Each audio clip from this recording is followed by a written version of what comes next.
Ya, selamat datang kembali di Web Programming 1.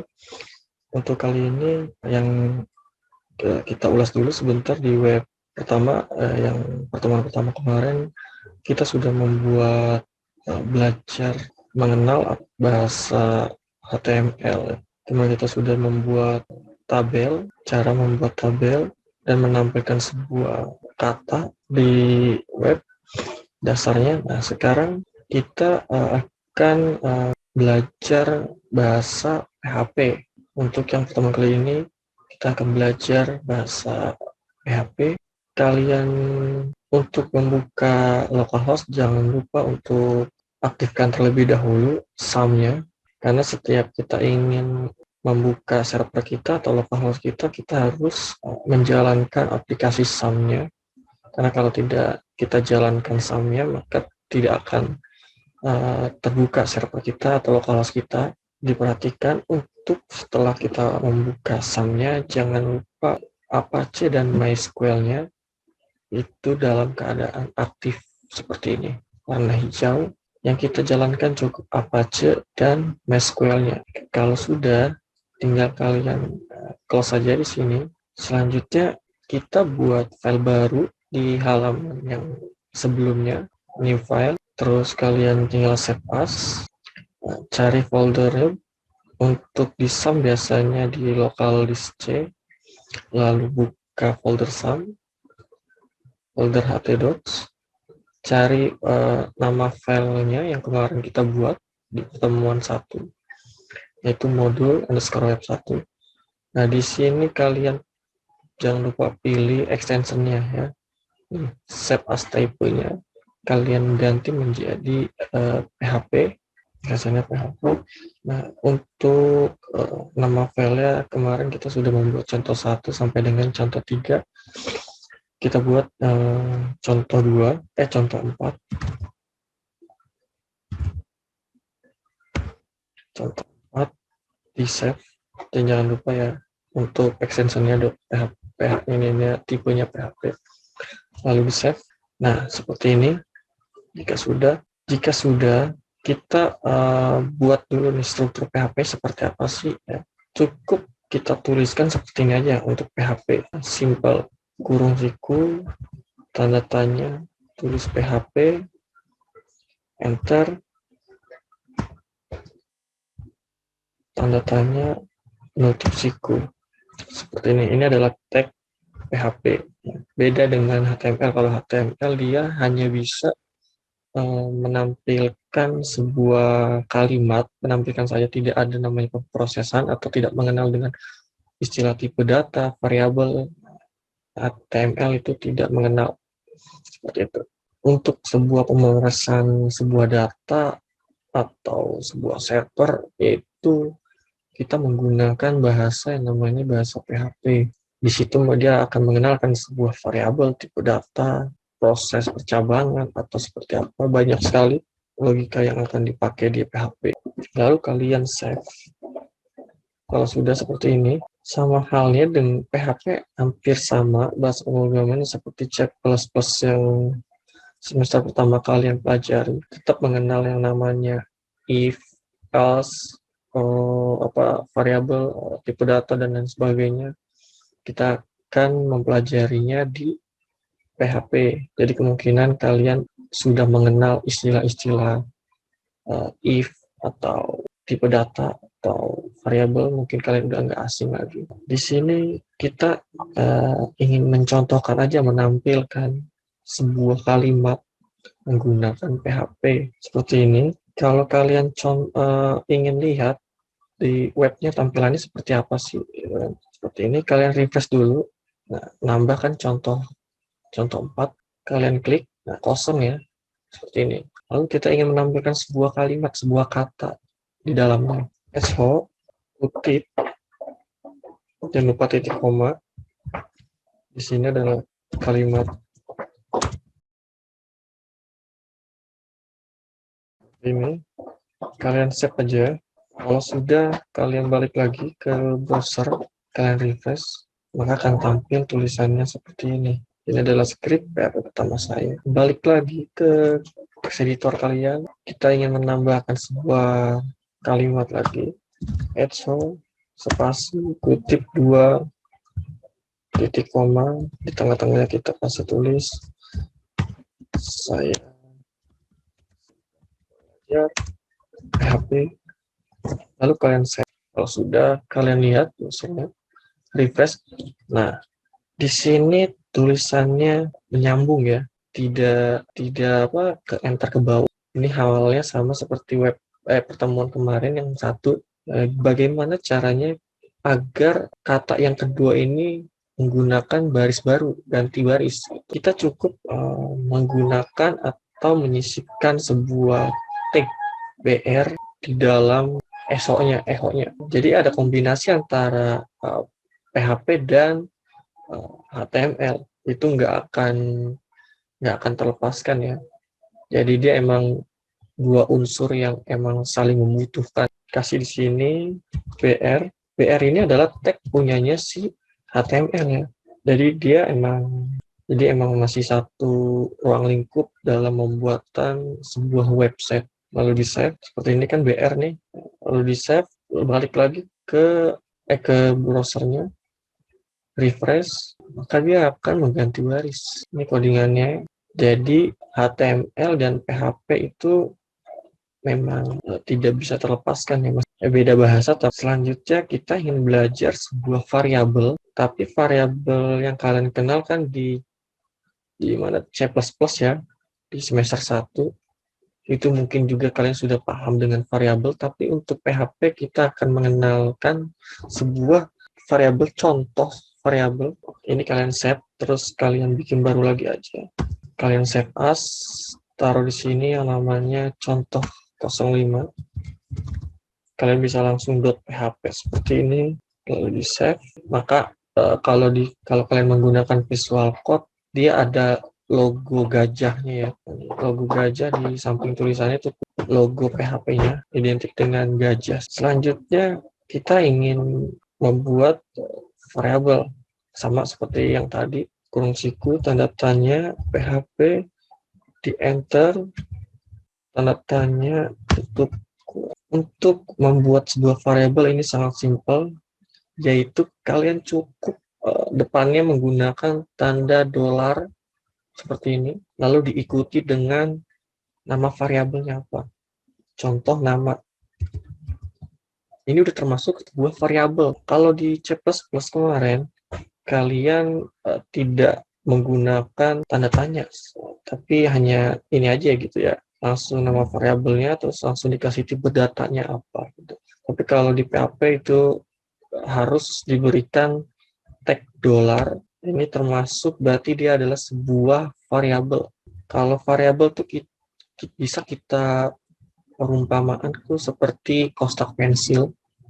Ya, itu kotak pensil bisa kita sebut sebuah variabel yang nanti isinya di dalam variabel itu terdapat sebuah angka atau string atau sebagaimana macamnya gitu, sama seperti kayak kotak. Itu di kotak itu bisa kalian isikan dengan pensil, pulpen, ataupun penghapus gitu kan. Banyak lainnya gitu. Fungsinya untuk menyimpan sesuatu seperti itu. Intinya variabel. Kita ingin contohkan, contoh di sini nama sama dengan ya. Ini adalah nama variabel dengan namanya yaitu variabel nama. Isinya adalah string kutip 2 ya.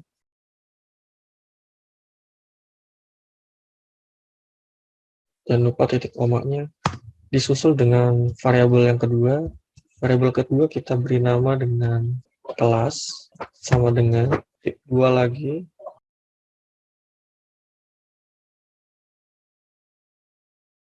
Bikin variabel yang ketiga, name.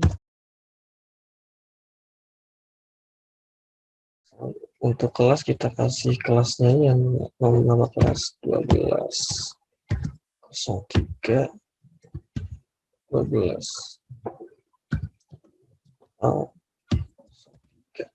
Kalau kalian save seperti ini, terus kalian jalankan di browser, ini di back dulu, nah di back seperti ini, kalian refresh, maka ada tambah namanya contoh 5, lalu diklik contoh 5, kosong tampilannya nih.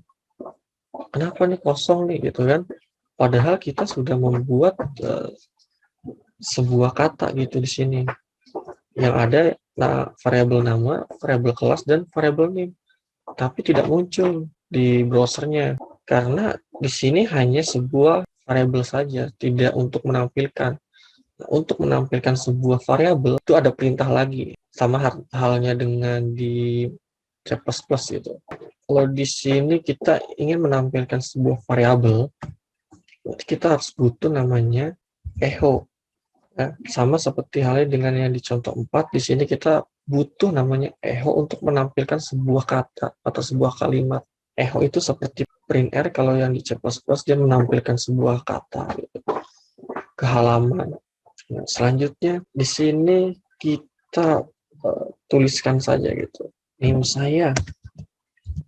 Terus yang kedua, bisa kalian bikin nama saya. Yang ketiga adalah kelas saya. Kalian save, kalian coba save.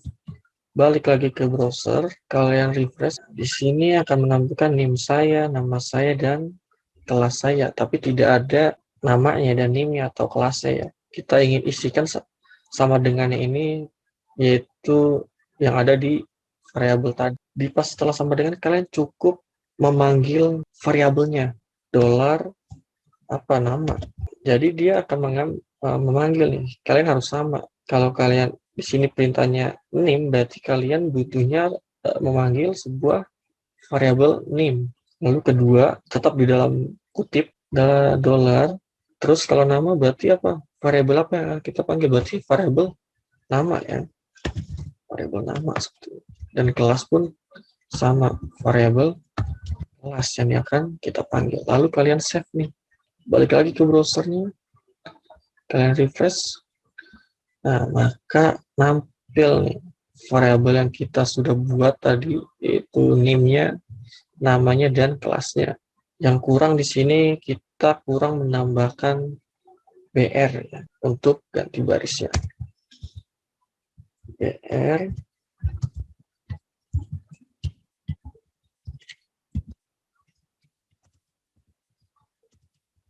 kalian save, lalu jadi kita buat dulu sebuah variabelnya dengan isinya apa variabelnya. Ini nama variabelnya ada 3 variabel dengan masing-masing memiliki parameter atau isinya sebuah nama, terus kelas, dan name. Kalau kita salah pemanggilan, dia akan error nih. Contoh name kita ganti name, lalu save. Nah, apa yang terjadi di browser? Lalu kalian refresh, lihat di sini sudah ada notifikasi. Nah, sama halnya dengan di C++. Kalau kalian salah memanggil sebuah variabel yang sudah kalian deklarasikan di atas, maka dia akan error gitu. Dia tidak mengenal sebuah variabel nip pada file contoh 5 pada line 6. Nah, baris ke-6. Kita lihat baris ke-6. Nah, benar kan baris ke-6. Nip, dia manggil siapa nih nip? Sedangkan kita buat variabel ini tidak ada variabel nip. Jadi dia bingung. Nip ini punyanya siapa? Makanya kita harus jangan salah memanggil sebuah variabel yang sudah kita buat gitu. Di refresh lagi seperti ini. Itu hasilnya. Tapi kita lebih enaknya lagi, berbeda banget sama C++. C++ kita buat variabel, tapi kita harus menentukan sebuah tipe datanya terlebih dahulu gitu, ya kan? Kalau yang di C++ kalau nggak salah itu kalian deklarasikan kan buat nama dulu. Ini sebuah variabel nama. Terus tipe datanya char. Dan yang isinya adalah 8 karakter. Contohnya seperti ini. Kalau di C++, tapi kalau di PHP itu sangat fleksibel, tidak perlu kita deklarasikan atau menentukan sebuah variabel menggunakan tipe data A, tipe data B gitu. Tidak perlu mendefinisikannya gitu, jenis tipe datanya. Nanti kita akan beri contoh bagaimana cara membuat variabel dengan tipe data. Mungkin kalian sudah kenal ya nama-nama tipe data ya. Integer itu adalah sebuah angka, tapi hanya angka bulat saja. Kalau double berarti angka pecahan, nilai pecahan. Sedangkan string itu adalah sebuah kumpulan karakter apa aja gitu yang ada di keyboard, itu semuanya adalah karakter. Kayak satu angka ataupun huruf itu juga tersebut karakter kalau kita deklarasikan seperti string. Selanjutnya kita ingin mengenal sebuah namanya tipe data. Mungkin kalian sudah tahu ya tipe data itu apa ya, karena sudah dibahas juga di semester 1 pada pemrograman C++. Tapi untuk enaknya di PHP ini, tipe data kita tidak perlu mendefinisikan di variabelnya. Ini variabel. Kalau sebelumnya tuh di C++, kalian buat terlebih dahulu nama variabelnya di atas kan, sama kayak gini. Nama contoh. Dengan tipe datanya apa? Char yang panjangnya berapa karakter, carnya 10. Seperti ini. Kalau di C++, kalau di PHP itu sangat berbeda. Walaupun tipe data sama di sini, yaitu ada integer, double, string, dan lain sebagainya. Nah, di sini kita sebenarnya sudah menggunakan tipe data nih. Tanpa kita sadari nih, kita sudah menggunakan tipe data yang tipenya adalah string. Kalau contohnya ada yang menggunakan kutip di depannya seperti ini, kutip 2 nih, itu adalah sebuah string, ya, berarti tipe datanya string. Tapi kalau kutipnya kita hilangin seperti ini, maka ini menjadi sebuah tipe datanya integer. Walaupun kalau kalian save, balik lagi ke browser, refresh, tetap sama aja gitu, nggak error. Tapi tipe datanya ini itu integer, bukan string. Nanti kita akan bahas perbedaannya gitu kan, string ataupun integer, walaupun sama-sama tampil gitu di sini di halaman web. Langsung aja kita ke contoh ke-6 untuk pengenalan tipe datanya. Kalian cukup save file barunya, terus beri nama dengan contoh sp. Di sini kita menggunakan tag HTML dan PHP. Itu cara cepatnya membuat tag HTML di Visual Code. Cukup menggunakan tanda seru seperti ini, lalu di tab akan terbentuk otomatis. Titelnya kita buat contoh. Tetap harus di dalam body untuk menampilkan sebuah tampilan di browsernya. Kita buat HTML, PHP lagi dulu. Tag PHP, enter. Seperti ini. Kita buat variabel, namanya adalah jumlah yang isinya 5 titik koma. Di enter, bikin variabel baru lagi yang namanya harga, isinya adalah 20.000. Dan selanjutnya adalah total. Total ini adalah penjumlahan ya, pemrosesan penjumlahan antara variabel jumlah dan variabel harga.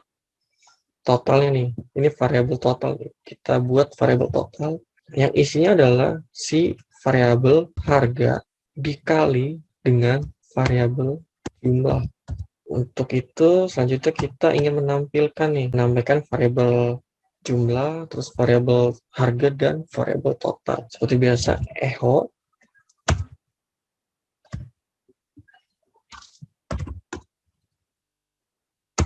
jumlah beli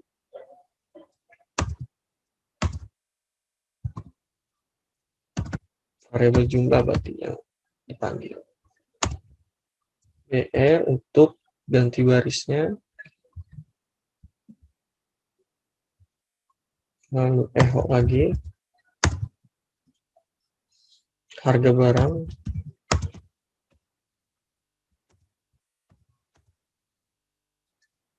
berarti yang harus dipanggil adalah harganya ya, variabel harga. BR, jangan lupa titik koma,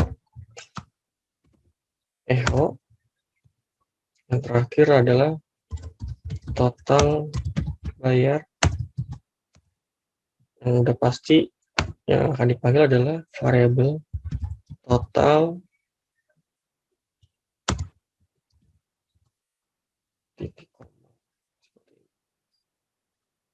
Lalu kalian save nih ke browser, balik lagi, kalian refresh, contoh 6, diklik, nah, maka hasilnya seperti ini.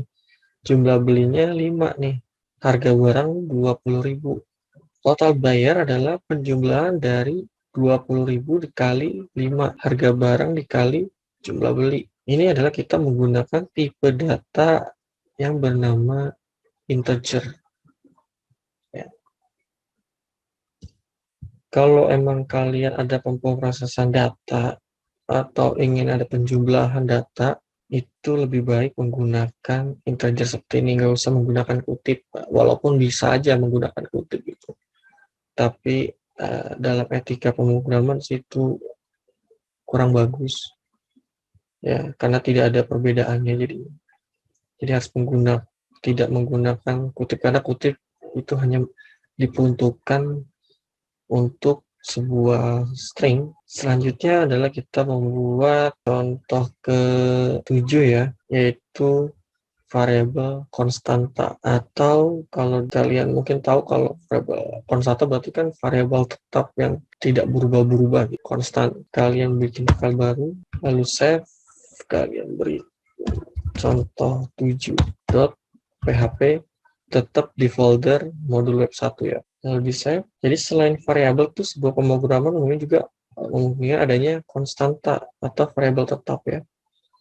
Untuk mendefinisikannya nanti kita akan coba, dan di sini pun ada namanya, tiap pemrograman tuh ada namanya komentar ya. Komentar tuh ada, kalau di C++ itu pun ada ya komentar. Nanti kita akan mempelajari sebuah komentar di PHP dan di HTML, karena komentar di HTML dan komentar di PHP itu berbeda. Nanti kita akan pelajari. Nah, selanjutnya kita bikin baru lagi seperti yang di contoh 6, HTML, terus judulnya yaitu menghitung luas lingkaran.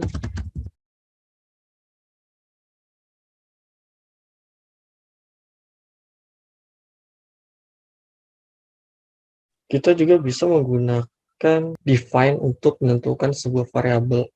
Nah, kalau yang tadi itu kan kita menggunakannya pakai dolar, sekarang menggunakannya pakai define, agak panjang sih.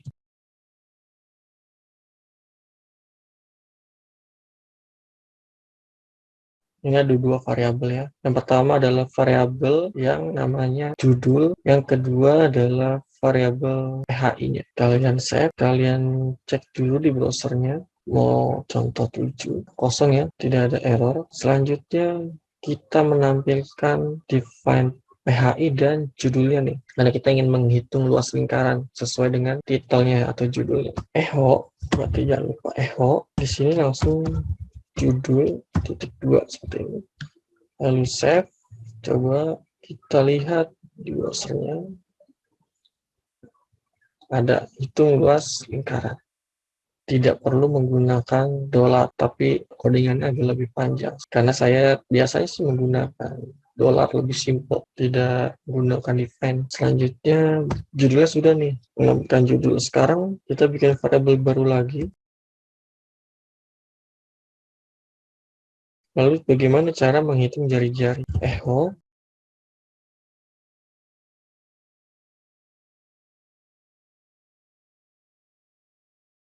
Lalu kalian save, kalian lihat tampilan seperti ini. Jari-jarinya adalah 10. Selanjutnya yaitu luas lingkaran ya, menghitung luas lingkarannya. Variabel luas, rumusnya ya, rumus dari variabel luas adalah PHI. Rumusnya adalah sama dengan PHI, yaitu dia mengambil variabel PHI ini yang di atas dikali variabel R, yaitu 10. 2 kali. Kalau kalian searching pun di Google untuk menghitung luar lingkaran, itu pasti menggunakan PHI-nya. Ya. Jangan lupa di dalamnya nggak usah menggunakan kutip ya. Lalu kalian enter, bikin tampilannya untuk menampilkan variabel luasnya ya. Echo.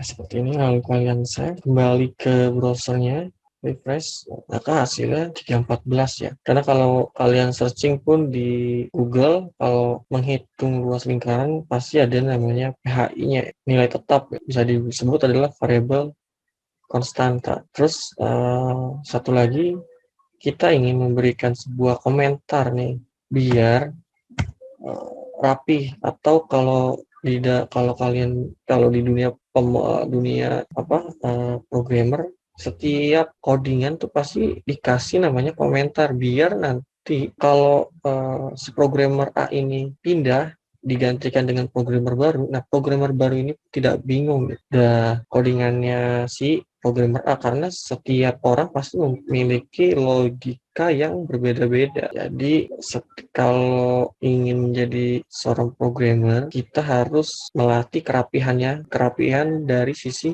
script dari kitanya ini gitu. Biar nanti kalau ada pewaris atau kita sudah tidak memegang program tersebut terus diwariskan ke programmer si B, di programmer si B ini tidak bingung gitu, karena ada dokumentasi atau ada sebuah komentar setiap baris codingannya. Kalau di PHP cukup dengan /2 seperti ini. Kalau salah sama seperti yang C++ ya, bikin komentarnya seperti ini. Ini kalau di dalam tag PHP. Tapi kalau di luar PHP nih, di tagnya HTML, ini nggak berlaku slash ini. Dia akan terbaca sebagai string, bukan komentar. Kalau ingin membuat komentar di PHP, menggunakan ini dia, agak panjang ya, kurung siku, tanda seru, terus strip, baru kalian tuliskan judul ininya, komentarnya apa, terus ditutup dengan strip sama penutup kurung siku. Seperti itu. Berbeda ya perilakunya, jadi kita nggak bisa membuat komentar di HTML menggunakan komentar punyanya si PHP maupun sebaliknya. Lalu kalian save. Kalau komentar nggak akan tampil di browsernya tuh. Dia hanya tampil hanya untuk menandakan di bagian script kita. Tapi kalau kalian inspect seperti ini, dia pun nggak akan tampil juga gitu ya. Jadi emang hanya komentar itu hanya ada di codingannya saja, tidak ditampilkan di browsernya. Jadi mungkin sudah tahu ya perbedaan dari HTML maupun PHP. Di HTML tuh nggak bisa kita membuat sebuah variabel seperti ini, penjumlahan ini nggak bisa tuh di HTML. HTML cuma bisa menampilkan kata-kata atau menampilkan tabel, tidak bisa memproses sebuah data atau sebuah variabel, dia tidak bisa memproses.